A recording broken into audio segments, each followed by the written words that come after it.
Electronics. तो दोस्तों आज आप लोगों के लिए जो मैं वीडियो लेके आया हूँ वो सोलर इन्वर्टर की सेटिंग के बारे में लेके आया हूँ।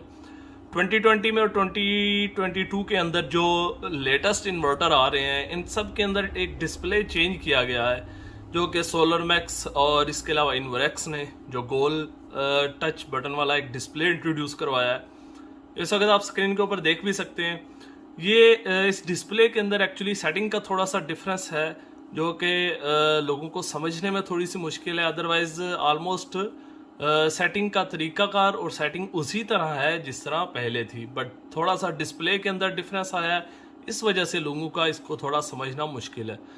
तो आज इस वीडियो के अंदर इस इन्वर्टर की सेटिंग के बारे में बताऊंगा, जो कि आगे ऑलमोस्ट आपको तमाम इन्वर्टर्स में यही डिस्प्ले देखने को मिलेगा। और इस डिस्प्ले के अंदर जो सेटिंग्स हैं वो किस तरह आपने करनी है और किन किन पैरामीटर्स का क्या क्या मकसद है, क्या मतलब है और उनको किस तरह सेट किया जाए, इसके बारे में आज आपको थोड़ी डिटेल बताएंगे।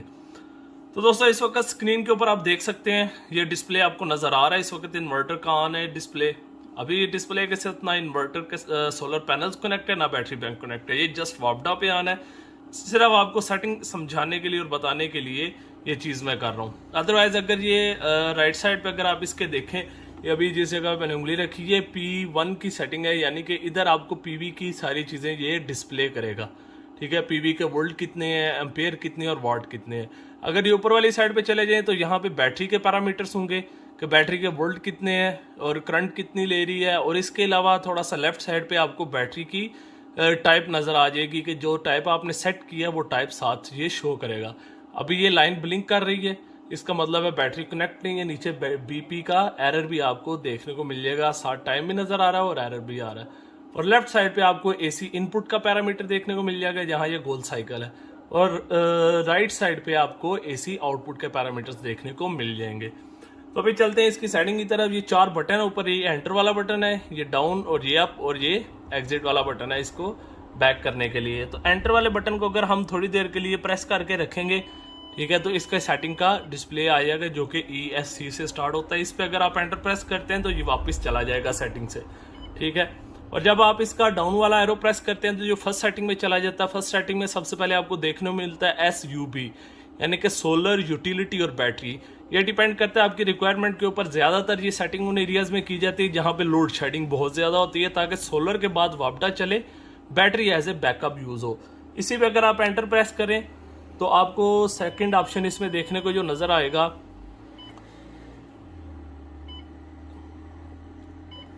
वो होगा इसका SBU, यानी कि सोलर बैटरी यूटिलिटी। यानी कि जहां पे लोड शेडिंग बहुत कम होती है, लोग बैटरी बैंक लगा लेते हैं ताकि आफ्टर सोलर उनका बैटरी बैंक यूटिलाइज हो, तो वहां पे आपने SBU करना है, यानी कि पहले सोलर फिर बैटरी और फिर यूटिलिटी। ठीक है, तो ये 2 सेटिंग्स हैं। SUB की सेटिंग आपको वहां भी करनी जहां लोड शेडिंग भी ज्यादा है, और वहां भी करनी जहां पे आप नेट मीटरिंग करवा रहे हैं ताकि आपका बैटरी बैंक सेव रहे।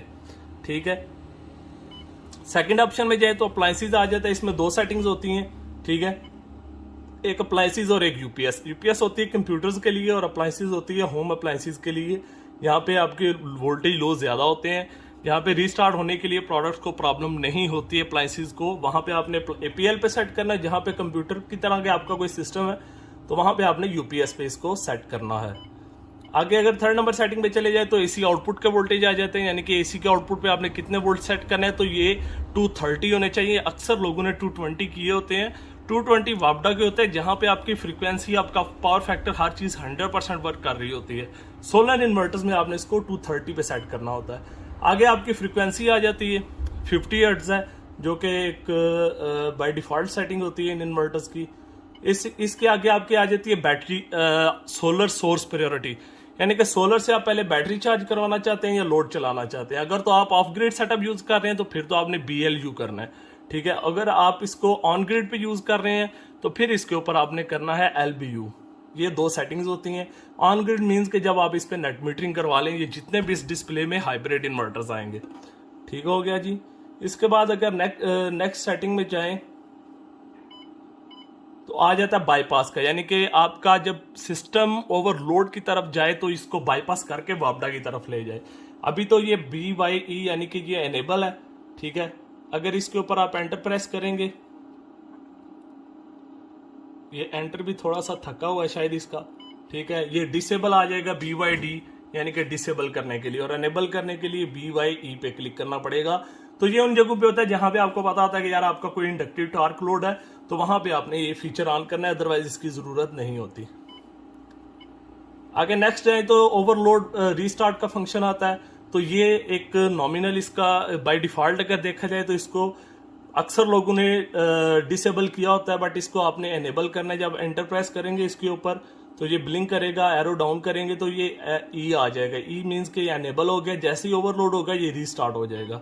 ठीक है। आगे नेक्स्ट सेटिंग पे जाए तो टेम्परेचर आ जाता है। इस पे भी ये डिसेबल है, डी है, यानी कि इस पे अगर आप एंटर प्रेस करें, एरो डाउन पे लेके जाएं तो ये एनेबल ई आ जाएगा।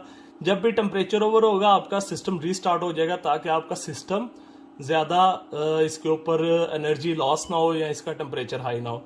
नेक्स्ट आ जाता है ग्रिड फीडिंग ऑप्शन, यानी कि अगर आपने नेट मीटरिंग करवानी है हाइब्रिड इन्वर्टर पे जिनमें ग्रिड फीडिंग का ऑप्शन होता है, जिसमें ये डिस्प्ले आ रहा होता है, मीन्स के सोलर मैक्स या इन्वरेक्स के जो ये इन्वर्टर्स हैं, अभी तक तो और कोई आया नहीं है।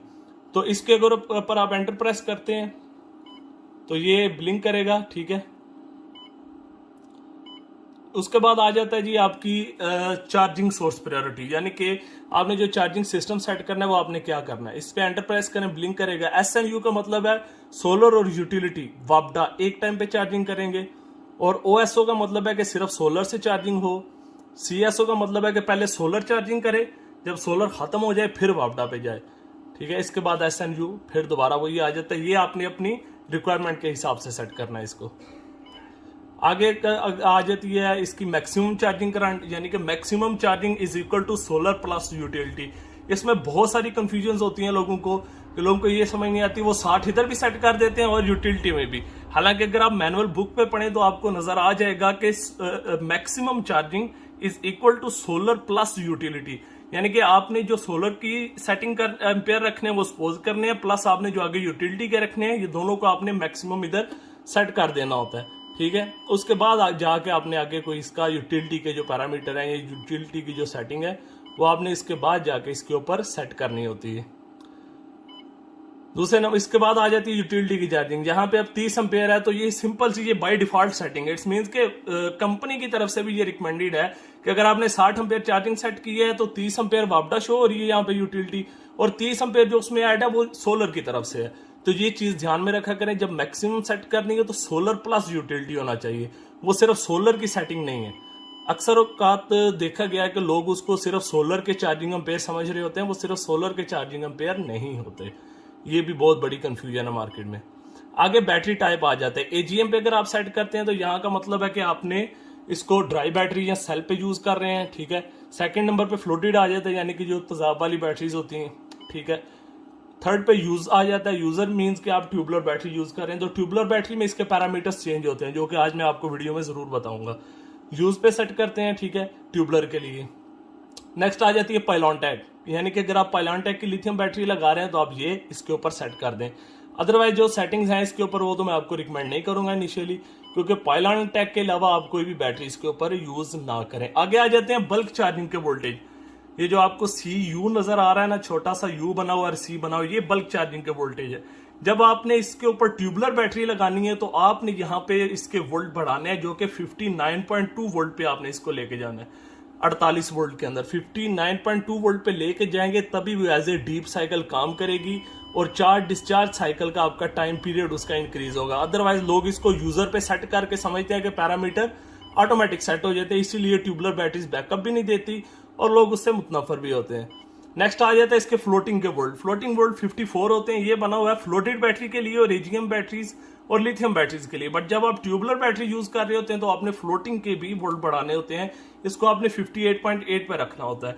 ये जो मैं आपको ट्यूबुलर की सेटिंग बता रहा हूँ, ये ऑलमोस्ट 6-7 साल का ट्यूबुलर का एक्सपीरियंस है, उस बिहाफ पे आपको बता रहा हूँ जहां पे आपको ये मैक्सिमम बैकअप देगा।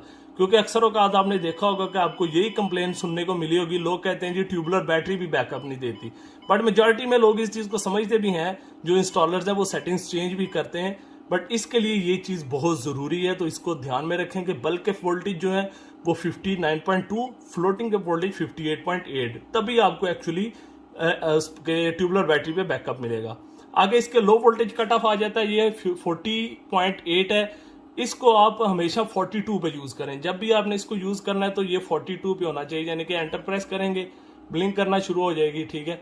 तो ये इसके ऊपर अगर आपने इसको बढ़ाना है, अभी तो बैटरी बैंक भी नहीं लगा ना हमने कोई इसकी सेटिंग रखी है, तो ये आपने 42 पे रखने हैं ताकि आपका बैटरी बैंक ज्यादा डीप लो ना हो। कोशिश कीजिए अगर आप 44 पे रख सकते हैं तो ज्यादा बेस्ट है, बट 42 ये मस्ट होना चाहिए। इसके बाद आ जाता है आपका बैक टू रिचार्ज वोल्ट, यानी कि बैटरी के कितने वोल्ट रह जाए तो ये ऑटोमेटिक बापडा पे चला जाए। तो ये 46 है, आपने अपनी लोड शेडिंग के हिसाब से या अपनी रिक्वायरमेंट के हिसाब से ये वोल्ट सेट करने होते हैं, ठीक हो गया जी। नेक्स्ट आ जाता है जी आपका बैक टू रीडिस्चार्ज, यानी कि कितने वोल्ट तक बैटरी चार्ज हो तो ये दोबारा आपका बैकअप देना बैटरी बैंक से शुरू कर दे या चार्जिंग स्टॉप कर दे, तो वो 54 वोल्ट हैं। ये भी आपने अपनी एक्चुअल रिक्वायरमेंट के हिसाब से करना होता है कि आपकी बैटरी बैंक के हवाले से इसके पैरामीटर्स की क्या रिक्वायरमेंट बनती है, ठीक है। ये कुछ इंपॉर्टेंट सेटिंग्स थी, इसके अलावा कोई ज्यादा इंपॉर्टेंट सेटिंग्स नहीं है इसके अंदर। आगे इसकी सेटिंग्स आ जाती है, ये पैरेलल की सेटिंग है इसकी S1G, यानी कि सिंगल फेज की सेटिंग है। अगर आप इसने पैरेलल पे यूज करना है, एंटर प्रेस करेंगे तो ये PL आ जाएगा। जितने भी इन्वर्टर्स आप पैरेलल कर रहे हैं, पैरेलल करते हुए आपने एक चीज याद रखनी है कि जो नीचे इसका ब्लैक बटन लगा होता है इन्वर्टर के अंदर, छोटा पावर का बटन, इसको आपने ऑफ रखना है, तभी आपकी पैरेलल की सेटिंग भी होगी। और इंशाल्लाह पैरेलल की स्पेशल सेटिंग के ऊपर वीडियो भी बनाऊंगा। बट यहाँ पे आपने PAL पे सिलेक्ट करके तो आगे चले जाना है। जब सोलर इन्वर्टर्स को पैरेलल कर रहे हो तब एक चीज आपने याद रखनी है, आपकी इनपुट सप्लाई, आउटपुट सप्लाई और बैटरी बैंक, जितने भी बैटरी बैंक लगा रहे हैं वो कंबाइन होने चाहिए इन्वर्टर्स के साथ। इनपुट्स कंबाइन होनी चाहिए, आउटपुट्स कंबाइन होनी चाहिए, सोलर आपका सेपरेट रहना चाहिए।